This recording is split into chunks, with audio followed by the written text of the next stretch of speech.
के बारे में आता है कि भगवान के पास आए, धर्म के प्रवचित हुए, अरहंत बने और कुछ समय बाद आकर पूछते हैं भगवान से कि भगवान मैं अपने देश वापस जाना चाह रहा था।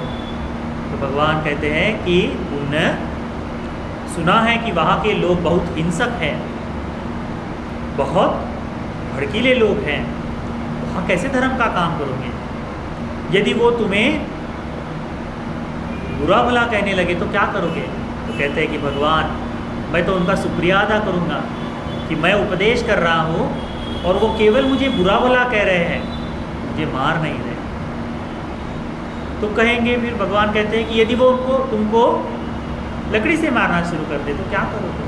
तो कहते हैं कि वो लकड़ी से केवल ऐसे मार रहे हैं, मुझे मरणांतक पीड़ा नहीं दे रहे, बहुत तकलीफ नहीं दे रहे। यदि वो ऐसा भी करे तो तब भी मैं शुक्रिया अदा करूँगा कि वो जान से नहीं मार रहे।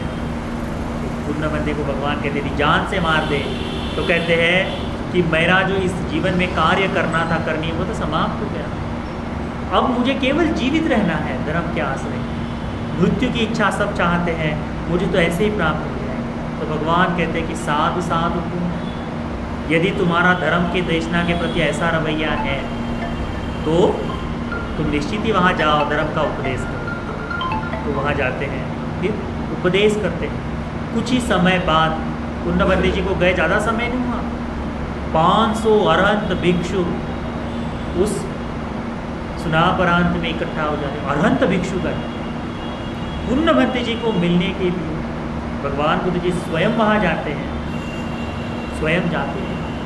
500 अरहंत भिक्षु उनके धर्म के उपदेश से, ऐसे देश से जहाँ की महती थी, जहाँ के बारे में पता था कि यहाँ के लोग चंड हैं, यहाँ के लोग बहुत क्रूर हैं, बहुत ही विरूप स्वभाव वाले, ऐसे लोगों को भी धर्म को सुनने के कारण ही वहाँ आया।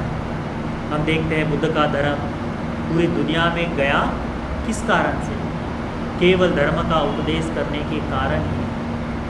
हमारे भारत से धर्म का भगवान की वाणी जो है ख़त्म की हो गई, क्योंकि धर्म का उपदेश सुनने को नहीं। लोग बाकी चर्चाओं में लगे रहे, बाहर की चर्चाओं में लगे रहे, धर्म का उपदेश जो होना चाहिए, धर्म को जो सुनना चाहिए वो नहीं हो पाया। इस कारण से लोग हो गए। तो भगवान कहते हैं धर्म का उपदेश करने की आज्ञा इसीलिए दी है कि यह जो व्यक्ति है जो केवल धर्म को सुनने के कारण, केवल धर्म भगवान के दर्शन के कारण ही कुशल मार्ग पर आ सकता है, उसे ध्यान में रखते हुए ही ऐसे समय में जो दो पहले व्यक्ति बताए हैं जिनको धर्म में आने की कोई संभावना नहीं है, जो बगैर उसके भी आ सकते हैं, यदि वह भी धर्म सभा में आके बैठे तो ये अतिरिक्त लाभ है। कहते हैं वो भी धर्म को सुन सकते हैं, परंतु उनमें परिवर्तन होगा उस कारण से, इसकी कोई गारंटी नहीं। तो अधिकांश लोग जो है धर्म को सुनने के कारण ही धर्म पर आ सकते हैं।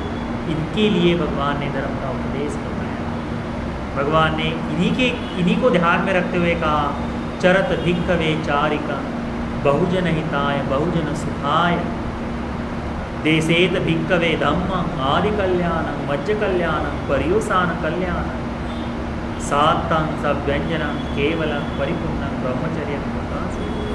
भगवान कहते हैं कि भिक्षुओं चारिका करो धर्म का उपदेश करने के लिए, धर्म की देशना करो जो आदि में कल्याणकारी है, मध्य में कल्याणकारी, अंतिम में कल्याणकारी है, जो पूर्णतः निर्वाण के मार्ग को प्रकट करने वाला संबोधगामिनी मार्ग है, निर्वाण की ओर ले जाने वाला है, अमृत का पद दिलाने वाला जो मार्ग है, ऐसे मार्ग का उपदेश करो जो पूर्ण ब्रह्मचर्य को प्रकाशित करता है। यह आदेश भगवान ने। तो हमें कल्पना करनी चाहिए, हमें सोचना चाहिए कि हम इन 3 व्यक्तियों में से कौन से व्यक्ति हैं। यह बात जो है सोचे बगैर, जाने बगैर संभव नहीं। यह बगैर सोचे जब संभव नहीं है। हमने हमारे भीतर में चिंतन करना चाहिए कि इन 3 व्यक्तियों में मैं कौन सा व्यक्ति हूँ। धर्म को सुनकर में यदि मेरे जीवन में कोई परिवर्तन नहीं आता, भगवान के धर्म में आकर भी, जैसे देवदत्त भगवान के पास आया, धर्म में आया, परंतु उसके जीवन में कोई इतना परिवर्तन नहीं आया जब तक मृत्यु का क्षण नहीं आया। मृत्यु के समय में वह भगवान की शरण जा पाया था, तब तक नहीं।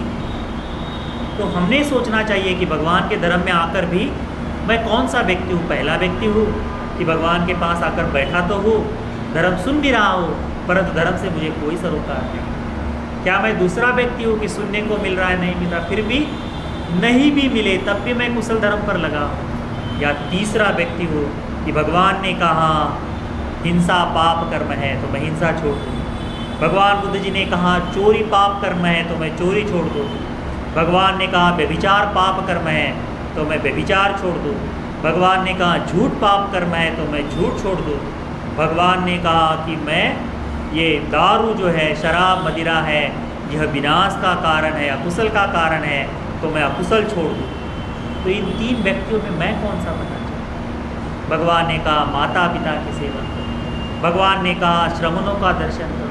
भगवान ने कहा समय समय पर धर्म को सुनो, धर्म पर चर्चा करो। भगवान ने कहा चार आर्य सत्यों को जानने का प्रयास करो। ये सारा उपदेश भगवान ने किया है। हमें निश्चित करना है कि इन उपदेशों में से, इन तीन व्यक्तियों में से हम कौन से हैं, हम किसको धारण कर रहे हैं। तब जाकर धर्म का मार्ग हम लोगों के लिए विवृत्त हो पाएगा। तब जाकर हमारे भगवान के प्रति जो श्रद्धा है, तब जब जाकर हमारे भगवान के प्रति जो हमारी शरण है वह संपूर्ण होगा। तो यह जो सूत्र है गिलान सूत्र, आप सभी को भगवान बुद्ध जी का शिष्य बनने के लिए, उत्तम चार आर्य सत्यों की अनुभूति के लिए उपकारी हो जाए। साधु।